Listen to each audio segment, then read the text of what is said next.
Oi, gente, boa madrugada. Eu tava dormindo, aí acordei, como sempre, tentando tirar os remédios, tentando tirar calmante devagarinho. Aí perco o sono, vai dar 5 horas da manhã. Aí pensei, vou gravar um pouquinho, vou conversar um pouquinho. E vendo conversa aleatória hoje, pensando sobre o jeito que a gente, o modus operandi do ser humano, né? Porque 90%, 95% é tudo parecido. Se a gente parar para analisar o comportamento, é tudo parecido, tudo.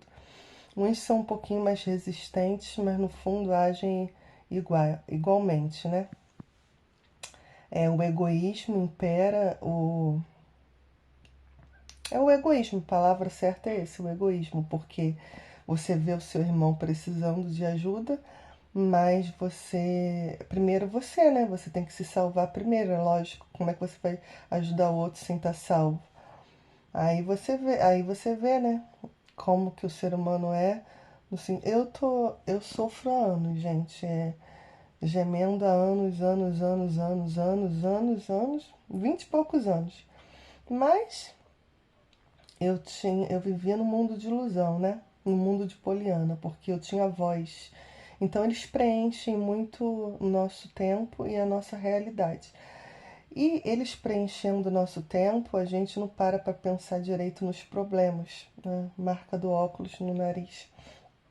Então, assim, a gente mascara a realidade da gente. Então, mas tudo tem um propósito. Acredito que nada é por acaso. Nada é por acaso, tudo tem um propósito. Então, nosso tempo preenchido, a gente não vê a realidade nua e crua como ela é. Quando você vai perdendo as pessoas e você vai vendo a sua família disfuncional, você vê o jeito que seu pai age não é normal, e isso alguns irmãos herdam, outros não. Acredito que por sorte, por um, por um, por um deslize divino, que Deus nunca desliza, né? O Criador nunca desliza, por uma sorte eu não puxei, não herdei o meu pai. Mas ao mesmo tempo posso ter algum distúrbio de comportamento, que acredito que seja codependência afetiva, emocional. Mas a gente é um padrão que a gente é criado, né? Aí a gente fica inserido nesse contexto.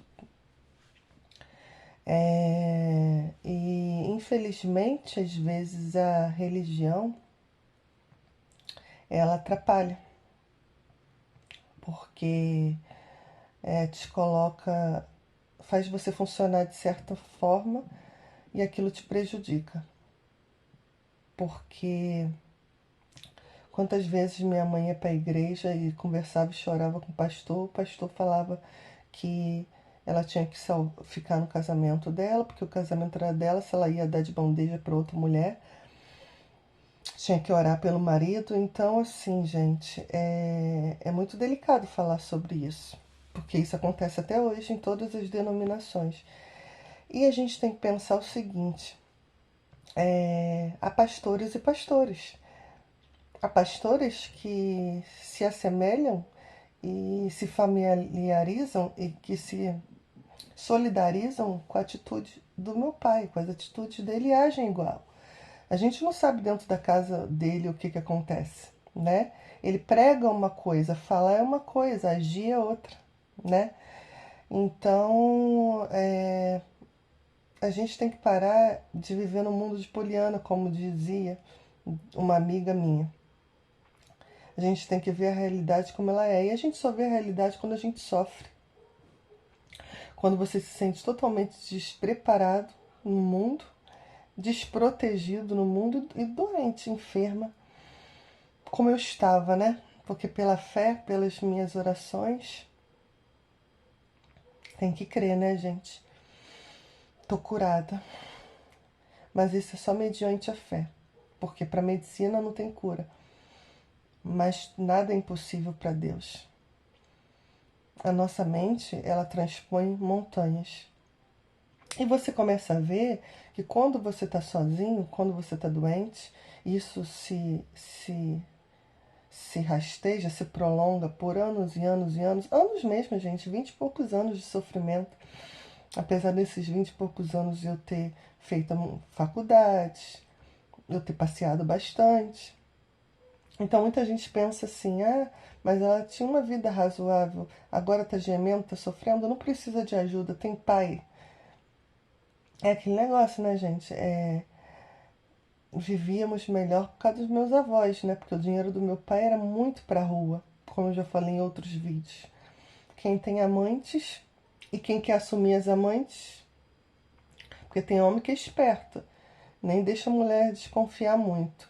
É aventura. Agora tem homem que quer bancar amante, não é isso? Tira de dentro de casa para bancar amante na rua. E a minha mãe era um ser humano puro, né? Era um ser humano puro, ou quase puro, por ser adulto. A partir do momento que a gente cresce e passa de certa idade, como diz a palavra, né? Não sei se é 7 ou 12 anos, você para de ser puro, né? Assim. Mas a minha mãe era um ser humano nobre. Não é porque era minha mãe. Ela era um ser humano nobre, diferenciado. E o meu pai costuma falar que eu puxei muito a minha mãe. Não tô puxando meu saco, não, gente. Botando pano quente em mim, não. É o jeito de ver a vida e agir com os outros. Eu tenho feito umas reflexões, né? Tava até vendo a Mayara Card e ela falou, e eu só fui ver ontem, uma coisa que eu sempre falo. Que cristão é você, que você tem sua secretária doméstica, de segunda a sábado ou de segunda a sexta na tua casa, e você come os melhores peixes, os melhores pratos, e sua secretária doméstica só pode comer ovo ou salsicha. Que cristão é você, que você sabe que ela tem 3, 4, 5, 6 filhos, e você tem 8, 10, 15, 20 bolsas, e você está vendo ela com aquela sacolinha todo dia na tua casa, ela não tem nenhuma bolsa, e você não pode dar uma bolsa sua para ela. Ah, mas a gente não vive mais a igreja do Atos dos Apóstolos, cada um que corra atrás de si, eu vou ficar doando para ela, para todo mundo, vou ficar sem, não é isso não, gente. É ter um pouco de empatia.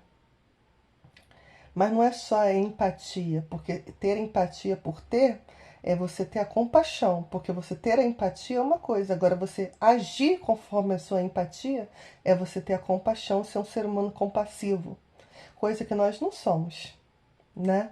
Então,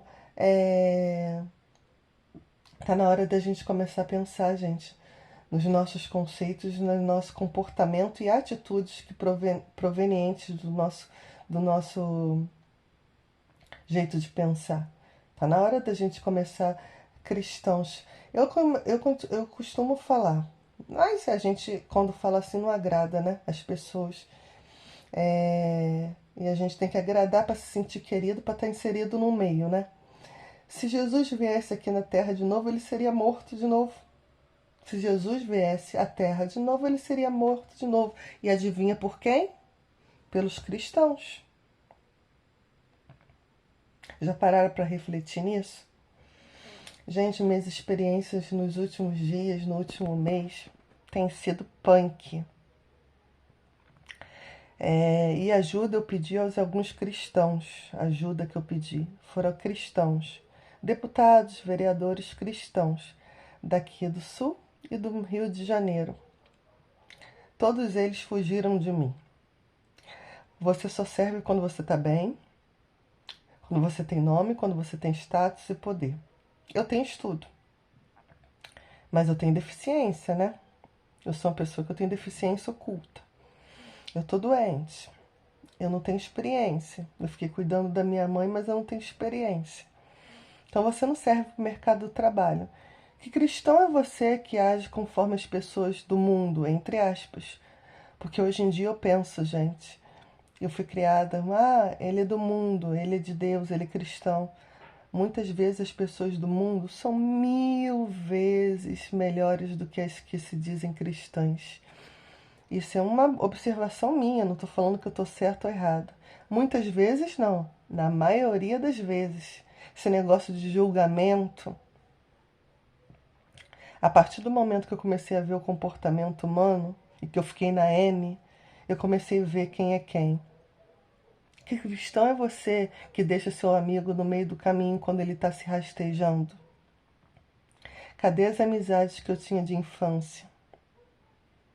Que viviam na minha casa, fazendo trabalho, lanchando os lanches deliciosos que minha mãe fazia, a secretária doméstica fazia? Que cristão é você que na hora que sua amiga está na lama, parou no abrigo de mulheres totalmente abusada, estereotipada, irmãos, família totalmente disfuncional. Cada um dá o que tem. Cada um dá o que tem. Não é uma frase feita, chavão? A gente dá o que a gente tem. Se você não tem amor, você não tem como dar. Se você não tem empatia, você não tem nada para dar. Se você não tem compaixão, miserável de você. Se você julga, miserável de você. E eu às vezes julgo, né? Então, é muito interessante também os processos que a gente passa na vida, porque a gente não para neles. Ou você morre, ou você faz uma loucura com você mesmo, ou você passa daquele processo. E normalmente, quando você, depois de ter gemido muito, sofrido muito, quando você consegue alguma coisa, todo mundo volta a reaparecer na tua vida. É sempre assim, gente. O ser humano ele é o mesmo. Sempre foi, é e será. Porque é espécie humana. Entendeu? Então, o ser humano, ele primeiro pensa nele, é instinto de sobrevivência. Ele te promete uma opção de coisa, mas não cumpre nada que promete para você. Vendo você na lama e você morrendo. Vendo você na lama e você morrendo, se deteriorando devagarinho. Ele até se esquiva de falar com você para não saber o que você está passando. Por desencargo de consciência. Amiga, eu tô aqui para o que você precisar. Tá sabendo que você está precisando de tudo. De uma caixa de remédio, de um abraço, de bastante atenção. Porque você às vezes quer conversar 40 minutos, uma hora, chorar. Que cristão é você? Você está na igreja todo dia ou todo domingo na igreja católica. Você está fazendo Ave Maria, está fazendo Pai Nosso, você está na igreja evangélica e tudo, mas você só pensa em você. Você só pensa em você. E você dá uma de malandro o tempo todo. Amiga, se precisar, estou aqui. Mas na hora H, te dá uma desculpa. Aí depois que você resolve o problema, ah, mas eu falei que eu estava aqui. Gente, gente, tô refletindo aqui. Isso são os cristãos, de um modo geral. E eu amo o Padre Fábio de Mello, amo aquele homem cheio de conhecimento, cheio de sabedoria, de mansidão, longanimidade. Acredito que ele é assim no modo de agir, não é só do jeito de falar. Quer saber se alguém ama alguém? É só você ver se está com você na sua inutilidade. É você surpreendido. Quem estende a mão para você é uma pessoa que você nunca imaginou. Nunca imaginou. De uma religião que às vezes você falava assim, tá longe de Deus. Porque nós segregamos muito. O ser humano, ele segrega muito, sabe? E mal sabe ele, na minha concepção, porque eu não sou dona da verdade, que todos somos um. Ah, você está com esse papo aí. Não, todos precisamos de todo mundo. A gente não vive sozinho, a gente vive em sociedade. Você vendo um irmão teu caído, como é que você consegue ser feliz? Vendo o irmão seu sofrendo e consegue ignorar aquilo e continuar com a tua vida, com seus filhos, com tua filha, com teu filho, com teu marido, trabalhando, ou cuidando do teu pai ou da tua mãe, ou na sua casinha, passear, comer do bom e do melhor e vendo que seu amigo lá está passando maior necessidade e você não. Gente, é muito complicado. Eu sei que cada um tem suas vidas, cada um tem seu trabalho, cada um tem tua família, cada um tem tua correria. Eu sei, e é enorme a correria. Mas, tô orando por você. Gente, tô orando a vida toda e minha vida não muda. Inclusive, eu oro por mim. Eu sou a mais interessada a orar por mim. Então, oração é orar, mas ação, é agir. Entendeu? De boas intenções, o inferno tá cheio. Gente, vou parando por aqui. 15 minutos de vídeo está enorme e as pessoas elas não gostam de escutar problemas. Beijo, tudo de bom.